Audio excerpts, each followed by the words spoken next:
what the daughter testified yesterday. The video was put on again, and the police officer asks Erin's daughter what her favourite food is, and she says ice cream. And she is asked if, when she cooks with her mother, they ever used mushrooms, and she says no. Erin's daughter says she has never been mushroom picking with her mother and has never seen any wild mushrooms while out with her mother. She says sometimes they buy mushrooms from the supermarket in Korumburra and she sometimes eats them. She can't remember the last time they bought mushrooms. She says she has never been to an Asian grocer with her mother. Erin's daughter explains they have a house in Glen Waverley and they last went there in the school holidays. She says she didn't go to any supermarkets with her mother on that trip.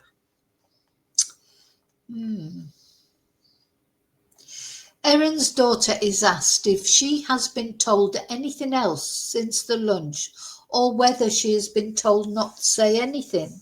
She says her father said she didn't have to talk to police if she didn't want to, but she confirms she was fine to talk to the officer. And that is the end of her daughter's police interview. So now the police recording of the interview with her son is being played. And as the video interview of Erin Patterson's daughter comes to an end, Miss Patterson appears to become emotional, slightly rocking back and forth in her seat. And the jury is now shown the second interview conducted with her then 14-year-old son. It was conducted on the same day as the daughter's interview, August the 16th, 2023, about 2 weeks after the fatal lunch. And the footage depicts the teenager sitting in a green armchair across from a police officer. So obviously the son is older than the daughter. So the police interview with Erin Patterson's son is now being played to the court. The courtroom is told the recording will go for about an hour and 40 minutes. Erin's son gives his name and confirms his age. He is asked what he thinks it means to tell the truth, and he replies, something that's right. He confirms he is going to tell the officer what really happened. He says he knows he is there to talk about the lunch which led to the deaths of 3 people. Erin's son names the 4 guests at the lunch and explains his relationship to the 4 people. He says the lunch happened at his mother's house, and he says his father was invited but didn't come. He doesn't know why his father did not come. So he is asked about his parents' relationship, and he says when he was about 7 years of age, they had a few arguments, and his mother moved house, but they were never divorced. He says neither his mother nor his father had another relationship, as far as he knows, of course. He explains he goes to stay with his father over weekends, and he drops them off at school on Monday morning. Erin's son says his mother used to come to his father's house on Friday nights and they would all have dinner together. He estimates this was when he was about 8 or 9 years old. He describes the relationship between his parents as very negative. He says they wouldn't talk to each other about getting joint access to the app, which contains the school reports. So it's funny that he's describing their relationship as negative, but other people have described it as positive. You know, it's straight. It just shows how people look at things differently. And children, of course, see things completely differently. He says his father kept trying to convince his children to keep staying with him over weekends, but they never did anything when they stayed with him, so he didn't want to. So There you go. Did more things with his mum. He's then asked about family relationships. So the conversation now turns to the lunch, and Erin's son says her mother organised the lunch but didn't tell them why, and there was no mention of Simon Patterson being invited. He says that Erin had Don and Gail Patterson over for dinner before, but never Ian and Heather. Wonder why, why did she invite Ian and Heather if she'd never invited them before? Now, don't forget as well, during that lunch, that's when Erin said she had cancer. Now, her defence now are trying to say that she didn't say that. She said she was possibly had cancer. But the surviving guest, Ian Wilkinson, he was adamant. She said she had cancer, not suspected cancer. So that's not going to go down well for her, is it? The police officer asked Erin's son about Erin's relationship with Don and Gail Patterson, and he says they sometimes went to their place for events. He doesn't recall a whole lot about the family's relationship with Ian and Heather, and he says it's not a negative one, but it's not strong.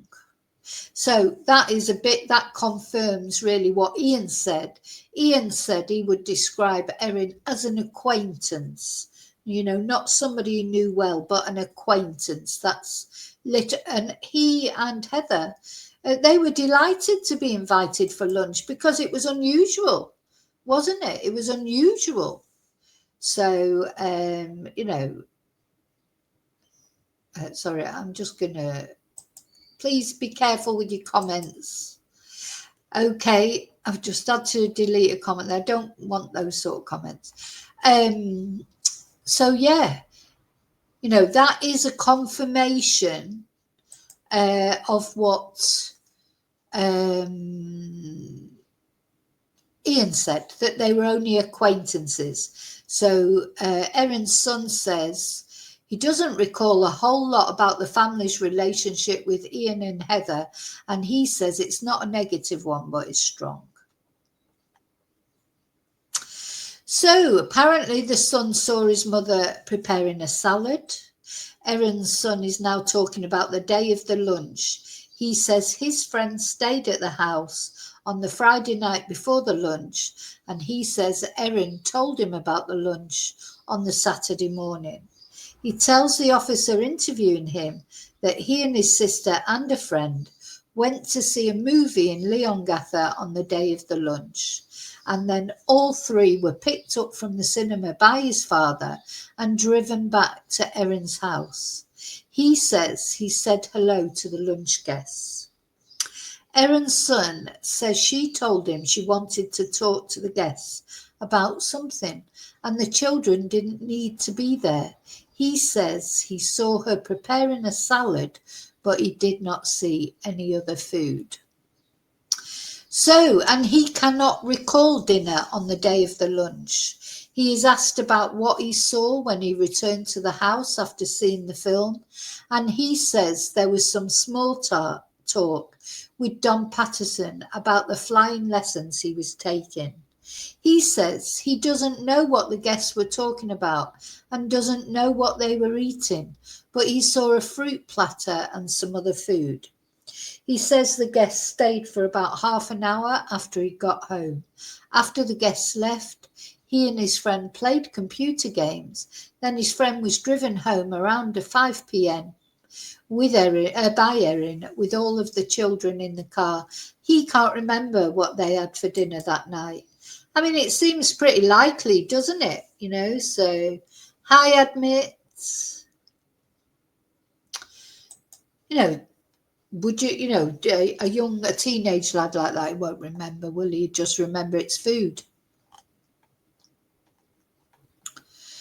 So he can't recall speaking to his mother about the lunch. He says he spent around 30 minutes with the lunch guests, and he agrees that everyone seems happy when asked by the interviewing police officer. Here, Erin's son says he can't remember his sister coming inside, and his sister wasn't in the car when Erin drove his friend home. He says he didn't have any car. I mean, teenage boys, I mean, they're not going to be brilliant witnesses, are they? He won't really remember much, will he? I can imagine that. He says he didn't have any conversation with his mother about how the lunch went after the guests left. He says he presumes his mother was tidying up the kitchen, and he remembers taking some lunch plates to the dishwasher. He says he can't remember if there was any leftovers on the plates. And then he says that he and his friend played a game with headphones on for around 2.5 hours and can't remember taking any toilet or drink breaks. He says he went upstairs around 5:30 p.m. to tell his mother his friend had to go home soon. They left the home shortly after to take his friend home. Playback of the recording was paused then while the court takes a break. So, Erin Patterson apparently was going through a range of emotions during her son's evidence. At times she nodded along as he recounted details about the times that certain things happened or how the house was arranged. But at other moments she appeared upset, swallowing hard and dabbing her eyes with a tissue.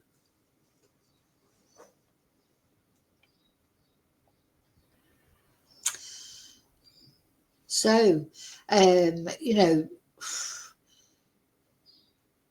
it's Erin is getting emotional when her children are speaking, aren't they? Anyway, I suppose you would.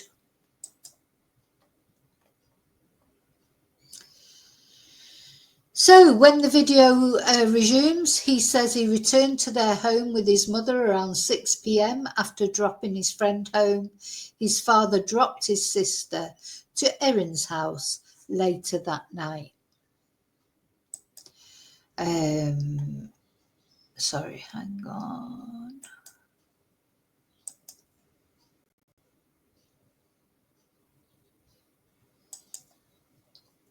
He says his sister got home around 9 p.m, but he's not sure whether his father came into the house. And the police officer conducting the interview is now asking Erin's son about the day after the lunch. He says he saw his mother in the morning drinking coffee, and she told him she was feeling a bit sick and had diarrhea. He says they were supposed to go to church, but didn't end up going because his mother was unwell.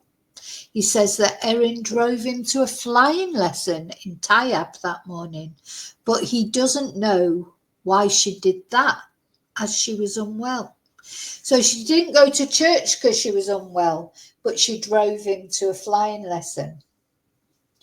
Yeah. Anyway, strange, isn't it? Because could she not face church maybe because, of what she'd done?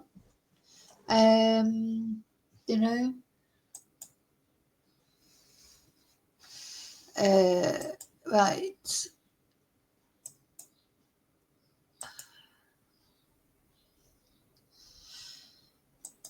Yeah. So he says his mother was a bit quieter than usual that morning, which he thinks was because she was sick. He confirms the drive to his flying lesson was about 1 hour and 10 minutes, and he thinks they left home around midday. He's asked to talk about what happened in the time between when he first saw her that morning and when they left. He says that she told him she vomited a few times overnight. She was playing it down. That's what it sounded like, he says. He says she told him she didn't want to go to church in case she spread it to people, but was happy to drive him to his flying lesson because there would not be many people there. Spread what to people? Erin's son says he was in the computer room most of the morning, but did not notice his mother going to the bathroom in that period. He says she told him she hoped she could make it to tie-up before she needed to go to the toilet, and he confirms they did not stop and she did not need to go to the toilet, or she did not go to the toilet.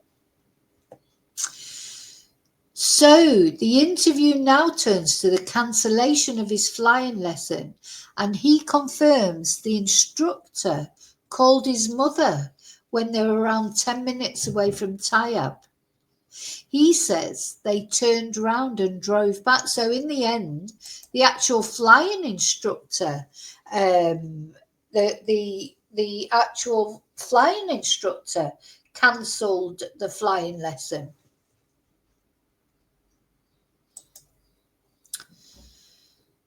He says they turned around and drove back, stopping to get some dim sums and a hot dog. That's a weird combination, isn't it? Dim sums and a hot dog. That was for him, I think, while his mother got a coffee. He's not sure who ate what. Well, maybe she did eat something. They stopped for around 10 minutes. He says there was no toilet where they stopped, and his mother did not use a toilet. He remembers his mother racing for the front door when they got home and then using the toilet. And Erin's son then explains they had a meal and watched TV that evening. So Erin's son is now describing the leftovers that they ate for dinner, which he says was some of the best meat he'd eaten.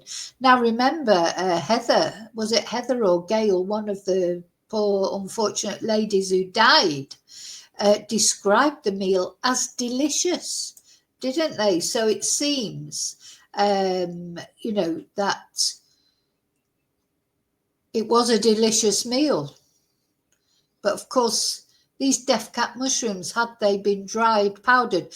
And the other thing we mustn't forget is Erin had been putting powdered mushrooms in also everything. She said that herself in her Facebook group. She was a member of a true crime Facebook group, and she said herself that when she got the dehydrator, she was powdering mushrooms and putting them in everything. That was her exact words, and she even put them in her children's chocolate brownies. So he said it was a block and I cut it into cubes and ate it. Sorry, he said it was an eye fillet, some of the best meat he's eaten. He says the meat did not have anything on it. He explains his mother told him it was leftovers and there was no gravy with it. So it was just the meat. There was no mushroom sauce on it. He talks more about the conversation with his mother about the leftovers, and he thought he had seen the meat before when his mother was preparing the lunch the day before. He says he saw meat in a fry pan the morning before, but he didn't see her preparing anything else. He says there was no leftover salad from the lunch. And the police officer asked if the meat they ate for dinner the day after the lunch had already been cooked and was being reheated, or whether it was cooked that evening. He thinks it was meat that was already cooked and was reheated, but he did not see how the meal was prepared. And he said Erin made dinner for herself that night, but she did not eat any of it.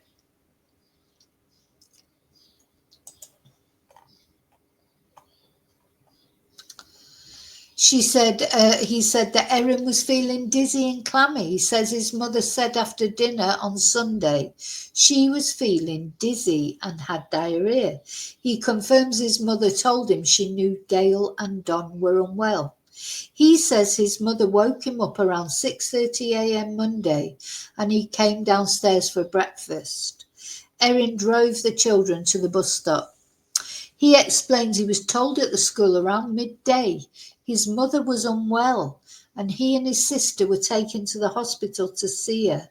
She was tired, he says, and they spoke about his day at school and how she was feeling that day. She said she was feeling clammy and dizzy, he says. He says she told him that morning before school she had been to the toilet a few times during the night. He explains he saw Erin having a coffee downstairs that morning. And he then says that a toxicologist came into the hospital room while he was there with his mother and he had to leave the room.